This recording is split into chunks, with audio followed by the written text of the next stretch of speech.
All right, y'all. So I wanted to share how the same people that was trying to fit in with a group of individuals who was against me. I was going to say who was working against me, but I should say who were against me because not everyone was like working against me, but some people were just against me like and it wasn't necessarily sometimes they just saw that I was someone who didn't fit into their coven or their cult, such as even a church, for instance. Sometimes these people be so religious at churches and they have like a certain level of programming.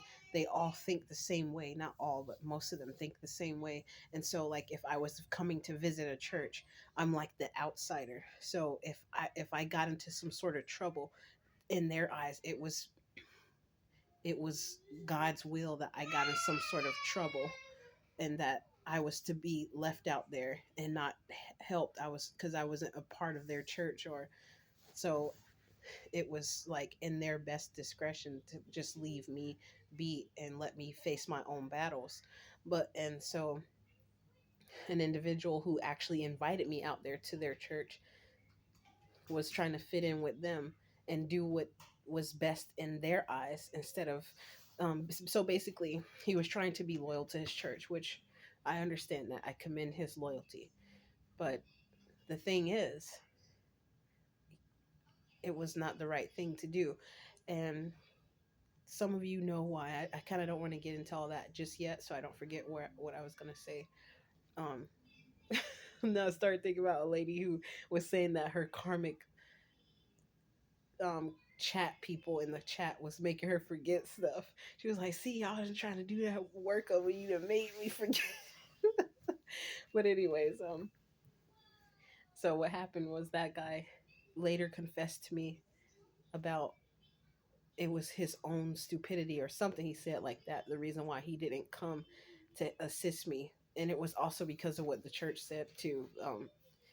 He was like it was his fault, and he's right, because just because the church people said that doesn't mean that he had to listen to them. Because and then he later found out that those same individuals that he was trying to fit in with to be a part of them, left him, forsaked him, left him for dead, basically. Not for technically for dead, because they didn't know something about him. He was putting on a show, but he confessed to me. He was real with me about what was going on. And so basically, the same way they had him agree to leave me for dead, to abandon me, to forsake me, they did the same thing to him. And that's why in the other video I was making, I might make this a part two of that video.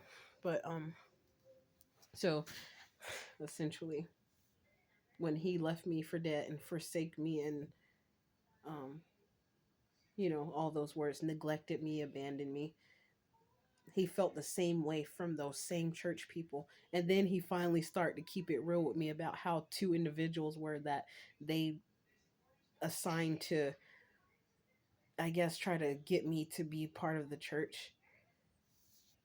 There's so much drama going on in that church. I'm not even going to get into all that, but I was just sharing that with you guys, so you a lot of people already know this, but I was just using that as an example to share how the same people that you beg and try so hard to fit in with will be the same people that won't mind leaving you behind for dead, basically forsaking you, um, neglecting you, abandoning you. They won't mind doing that. When it really comes down to it, they will just leave your ass out to dry.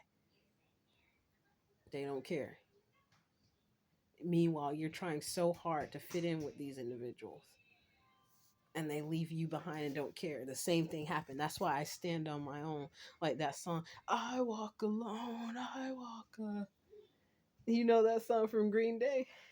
The shadows that's on the boulevard of broken dreams. Something like that. I can't remember the lyrics exactly, but me and my brother, who was born from two different men before the final man my mom married, me and him and I were more like punk rock type of people.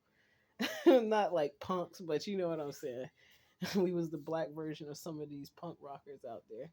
But yeah, because we listened to those kind of songs, we were kind of different. Anyways, him and I were different. Um, but yeah, There was something else I wanted to share, but I guess I'll just stop there just to keep the video short. That one's just to let people know. I mean, it's most not to let you know, it's more so of a reminder because there's a lot of people you already know about that kind of stuff happening out there. It's no surprise.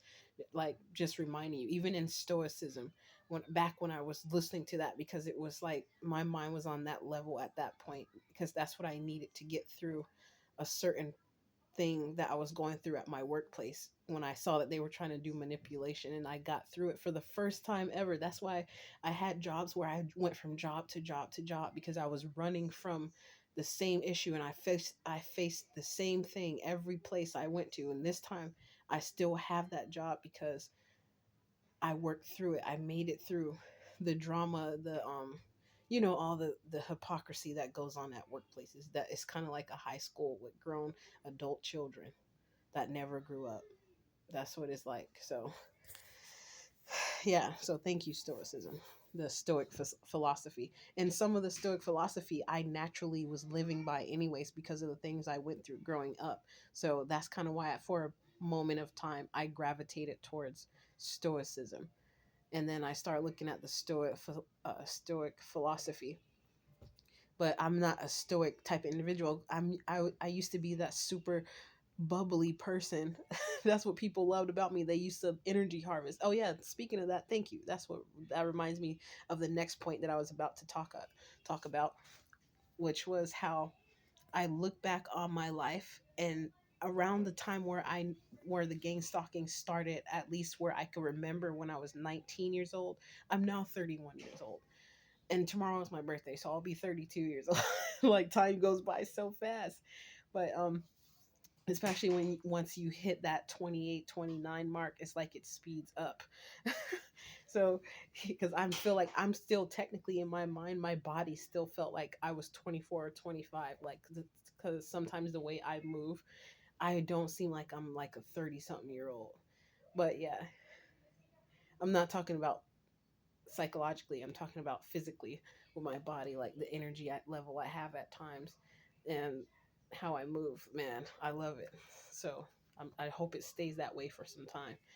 But anyways, I was looking back on my life, and I noticed how some of the people who seemed like awesome people, who seemed like they were really cool, who seemed like they were my friend, who seemed like they cared about me, were the same people later on that I realized were against me because of jealousy, being jealous of stupid reasons that I myself would not be jealous about. But people are different. That's why I used to have a channel when I was starting earlier. People were liking me too, because I had people saying, "Man, that was a good job. Keep up the good work."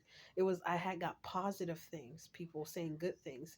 But now that I'm speaking out on the truth about what was really going on, even at those times when I didn't know it, now I'm getting the people that's toxic saying, "Whatever you're smoking, please stop." And I'm not even smoking. And then back then, I was still smoking like a mug. So that's the crazy part. But yeah.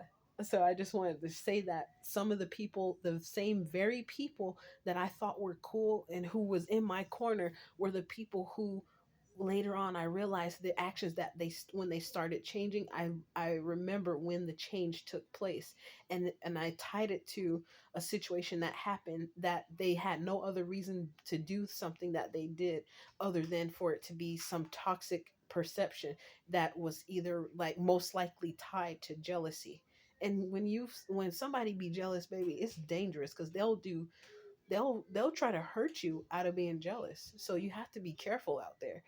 So that's also just a reminder. That's what I want to talk about. And I was saying that because the other video that I made talking about the lactation nurse and the Portland State, I think that's the school he was at, but he was a professor. I don't want to go into too much detail because I'm not trying to put them on blast. And I'm still trying to, even though, they could be involved in the gang stalking, it's an interracial couple, but the dad tried to stay home. He quit all of a sudden in that same day that I read that information, that he quit and he decided to go raise his kids. That's how I knew that that was him, because his wife was talking about them when I met her first, and she happened to be my lactation nurse. All of a sudden, somebody at the hospital just put her as my lactation nurse, but I was having fun with the other lady. I had that lady busting up laughing because I was making jokes about how my breasts became jugs and some other stuff I was saying, and the way I was talking, it had her, that lady, she probably had tears from laughing so hard.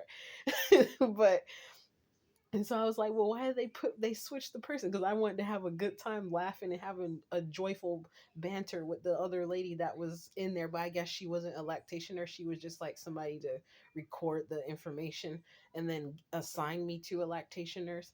So, anyways, she was a Caucasian European woman, and her husband is, I almost said he's a Neanderthal. No, that's not what I meant to say. He's a chocolate. He's a chocolate. Let's just put it that way. I don't know if he's African or not, but he didn't look African when I saw him. Like, like people who came straight from Africa, like the ones who aren't African American, like people who were born in America. You guys know what I mean. But anyways, that's so crazy.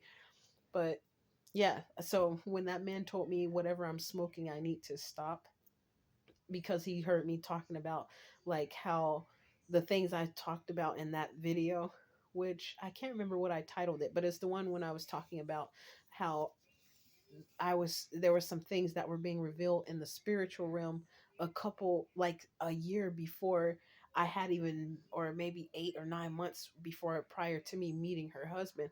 But I feel like the stuff that was happening in the spirit realm led up to me actually meeting him that same day, when I said, let me see and look up the information and see if this is real, because it was some things being revealed to me spiritually. I'm just not speaking on what those things are at this time, but that's how I wind up looking it up. And on that same day, I saw that he was quitting to stop working at that particular school.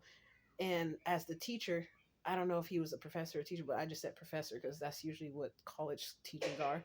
So, and I met him hours later, maybe 3 to 5 hours later, of me reading that paper or whatever it said online about him quitting and start, and he's not, and people miss him and they love him and they're gonna miss him, and he was a great teacher and all that. I met him. He was an awesome person in person too. He, like, when I said who he was, I was like, "Blank, is that you?" or something like that. When I walked in, he was like, "Hey," he was very welcoming. He gave me a hug and everything. And his wife also gives hugs. So they seem like the most wonderful, caring, great people. But sometimes you have to look beyond that. And I'm not saying that those individuals are bad people. I'm just saying, as a reminder, to not get caught up in physically what people are doing, because that's where the insight of discernment, it comes in handy, because you could see beyond someone being friendly most of the time. I'll say you can see beyond, if someone's being friendly, you can, there's something about their spirit or their aura. I'm going to say it for people who don't understand it from the spiritual aspect, but if I say aura for those people, that's like what people, the Christians, call new agers.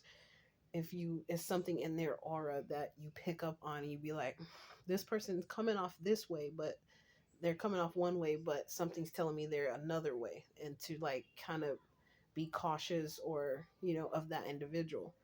And sometimes people pick up on that. So that's just a reminder to not, that's going to help somebody. I can feel it now that someone's going to watch this video, and it's going to be confirmation to them about something, a feeling that they're having about a particular individual who seems one way out in front of the world, but behind closed doors they're another way.